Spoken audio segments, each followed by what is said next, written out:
దేవుని అతి ప్రశస్త నామమునకు మహిమ కలుగుగాక. దేవదేవుని ఘనతను అర్పించి మన ప్రభుకు సన్నిధులు చెప్పడానికి మన దేవుడు మనకు అనుగ్రహించిన సహాయం కోసం వందనాలు. పరిశుద్ధ సోమవారపు శుభాలను మీకు తెలియజేస్తున్నాను.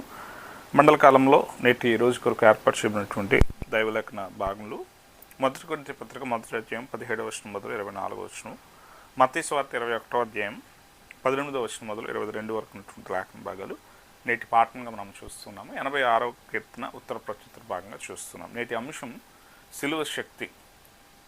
సిలువ అనేది మనము జ్ఞాపకం చేసుకుంటే నశించుచున్న వారికి అది వెర్రితనంగా ఉంది, కానీ రక్షింపబడ్డ మనకి అది శక్తిగా ఉంది. ఈరోజు మన బ్రతుకుల్లో మనం ఆలోచన చేయాలి. సిలువ మార్గము అనేది త్యాగానికి గుర్తు.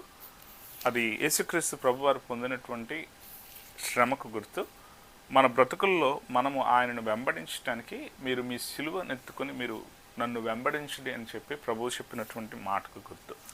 సిలువను ఎత్తుకోవటం అంటే మనం ఇతరుల కోసం నిలబడటానికి మనము సిద్ధపడాలి.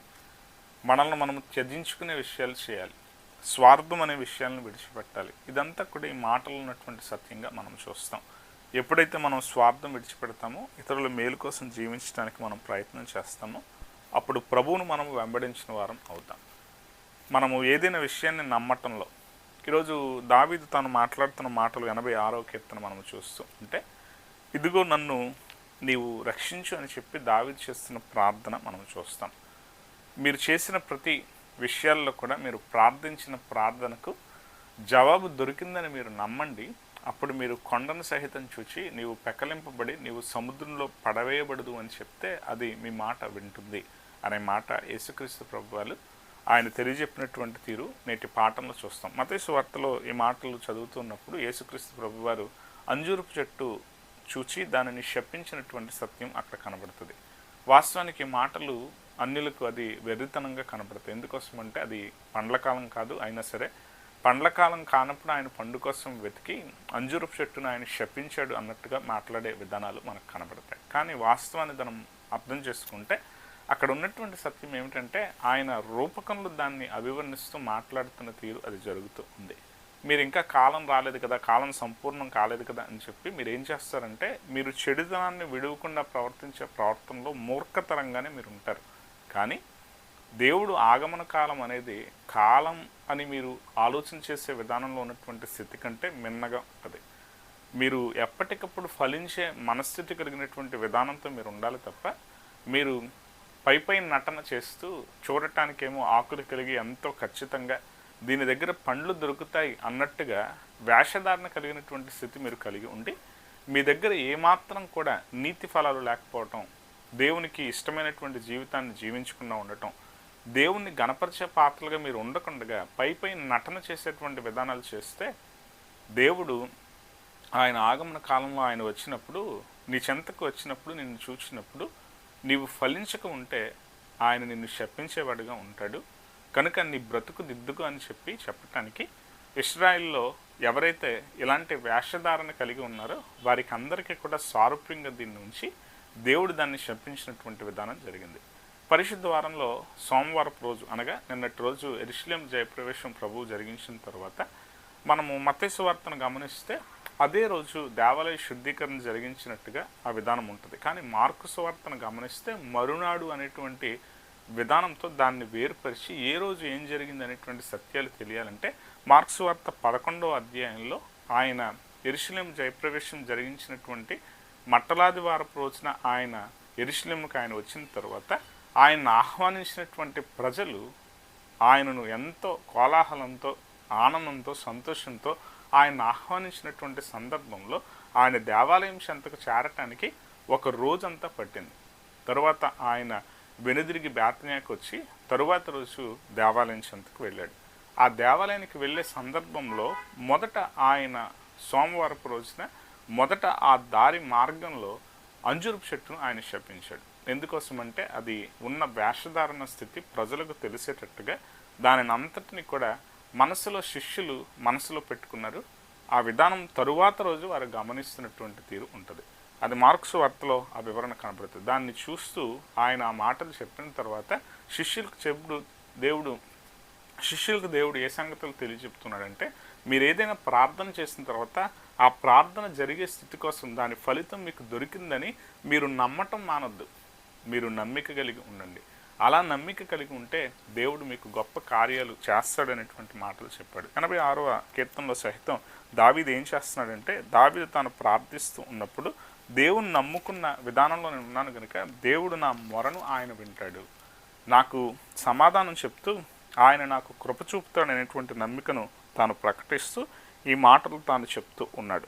2వ వచనం, నేను నీ భక్తుడను, నా ప్రాణమును కాపాడుము, నా దేవా నేను నమ్ముకుని ఉన్నాను, నీ సేవకుని రక్షింపుము.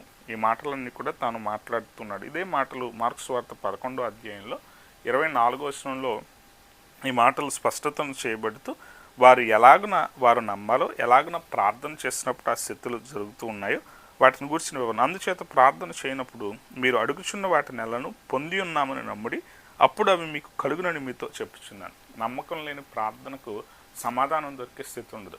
ఒకవేళ మనం ప్రార్థించినప్పుడు మన ప్రార్థనకు జవాబు దొరికిందని మనం నమ్మితే దేవుడు తప్పక ఆ కార్యాలు చేస్తాడు అనేటువంటి స్థితి దావీదు సహితం దాన్ని అభివర్ణిస్తూ వివరిస్తున్నటువంటి విధానం ఇక్కడ మనకు లభ్యం కావటాన్ని మనం చూస్తూ ఉంటాం.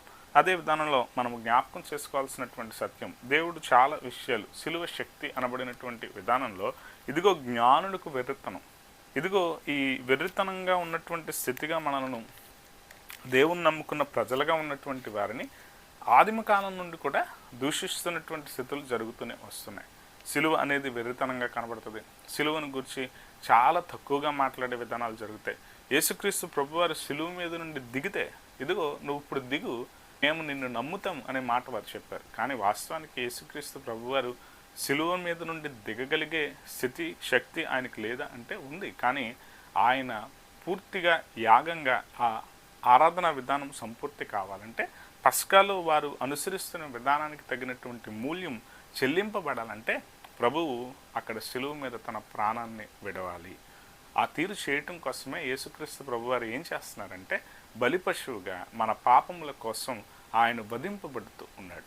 ఆ విధి వారికి అర్థం కావటం లేదు. కానీ అప్పటి నుండి కూడా, ఆ కాలం నుండి కూడా సిలువను ఎలా చూస్తున్నారంటే, జ్ఞానులమైనటువంటి మేము, దేవుడు అన్నవాడు శక్తివంతుడు కానీ ఏంటి ఈయన శక్తిహీనుడిగా ఉన్నాడు, ఈయన ఏంటి ఆయన కాపాడుకోవటం లేదు, ఎందుకు ఆయన కాపాడుకోనలేనివాడు ఎలా దేవుడు అవుతాడు?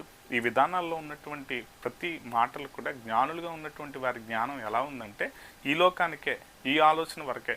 దేవుని శక్తి, దేవుడు గొప్పవాడు, దేవుడు ఎంతో అధికుడు అన్నట్టుగా ఆ తీరులోనే వారు ఆలోచన చేస్తున్నారు. దేవుడు అధికుడయ్యాడు ఎలా అంటే, దేవుడు పైకెత్తబడుతూ ఆయన ఈ ప్రజలను అందరినీ కూడా విమోచించాను అనేటువంటి దానిని నెరవేరుస్తూ ప్రజలను ఆకర్షించడానికి, ప్రజలను వారి పాప నిమిత్తమే విమోచన చేయటానికి ఆయన గొప్ప శక్తిమంతుడిగానే ప్రాణత్యాగం చేస్తున్నాడు. అలాగను ప్రాణత్యాగం చేయటం ఎవరి వల్ల కాదు, కానీ ప్రభువు దాన్ని చేసి చూపించి ఆయన ఎలాంటి వాడయ్యాడంటే, ఆయన సిలువను దానిని శక్తిగా కనపరిచిన వాడయ్యాడు. కానీ ఈ ప్రజల స్థితి ఎలా ఉంది అంటే 18 సిలువను గురించిన వార్త నశించున్న వారికి వెరుతనం కానీ రక్షింపబడుచున్న మనకు దేవుని శక్తి.